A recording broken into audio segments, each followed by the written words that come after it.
Hello students, this is exercise number 25 of the Progressive Monthly Magazine April 2021 on the speed of 100 words per minute. Start. Indeed, in paragraph 17 of the reported decision, the court in the facts of that case has observed that when the goods are kept in the bonded warehouse, it cannot be said that the said goods had crossed customs frontiers of India. However, the court finally answered the claim of the appellants therein on the finding that the liquor, cigarettes, perfumes, and food articles were sold at the duty free shops at the International Airport, Bengaluru, for which no tax was payable by the appellants as the goods sold at the duty free shops were sold directly to the passengers, and even the delivery of goods took place at the duty free shops before importing the goods or before the goods had crossed the customs frontiers of India. The issue considered in the said decision, therefore, was whether the sale at the duty free shops situated at the Bengaluru International Airport would attract levy of sales tax. As noticed earlier, the definition of customs station clearly refers to customs airport as defined in section 210 of the Customs Act. As the duty free shop is situated in airport area, it would mean that the sale of goods at the duty free shops was deemed to have taken place in the course of import of the goods into the territory of India. Thus understood, the reported decision under consideration is of no avail to the appellants.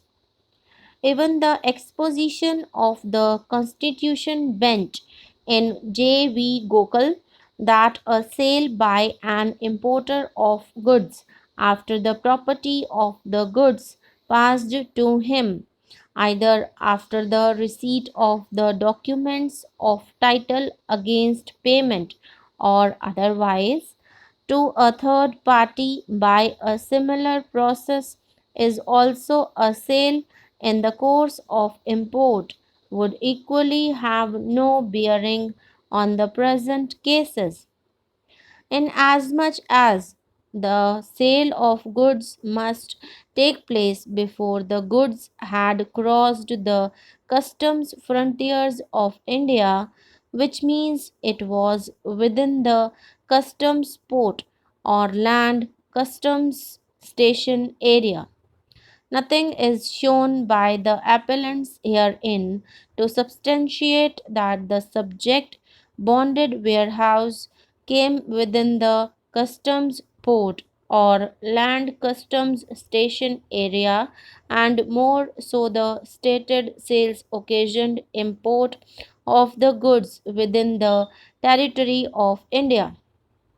If so, the finding of fact and conclusion recorded by the authorities below, which commended to the High Court, is unexceptionable. This court has expounded the factors to be reckoned for determining this matter. In the light of the aforesaid settled legal position emerging from the Constitution Bench decisions of this court, the following proposition get projected for deciding whether the concerned sale or purchase of goods can be deemed to take place in the course of import as laid down by section 5.2 of the Central Sales Tax Act as 1. The sale or the purchase, as the case may be, must actually take place. 2. Such sale or purchase in India must itself occasion such import, and not vice versa, that is, import should not occasion such sale. 3. The goods must have entered the import stream when they are subjected to sale or purchase. 4. The import of the concerned goods must be effected as a direct result of the sale or purchase transaction concerned. 5. The course of import can be taken to have continued till the imported goods reach the local users only if the import has commenced through the agreement between foreign exporter and an intermediary who does not act on his own in the transaction with the foreign exporter and who in his turn does not sell as principal the imported goods to the local users.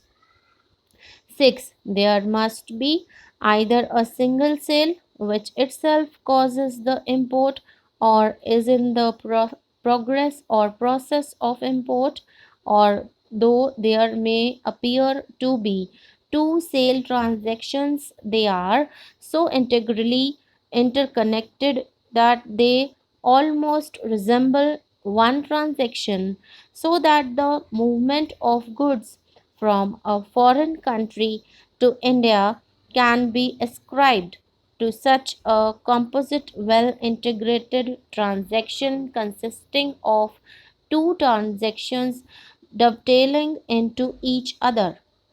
7.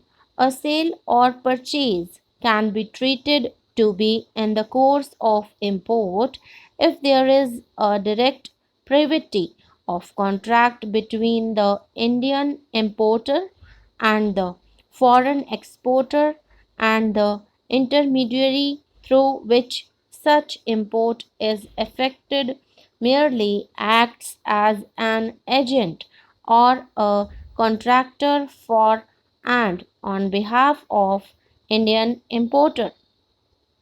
8. The transaction in substance must be such that the canalizing agency or the intermediary agency through which the imports are effected into India so as to reach the ultimate local users appears only as a mere name lender through whom it is the local importer come local user who mislead. It will also be useful to advert to paragraph 6 of Kiran Spinning Mills, which reads as attractive as the argument is. We are afraid that we do not find any merit in the same. It has now been held by this court in Hyderabad Industries Limited versus Union of India that of levy of additional duty can be imposed.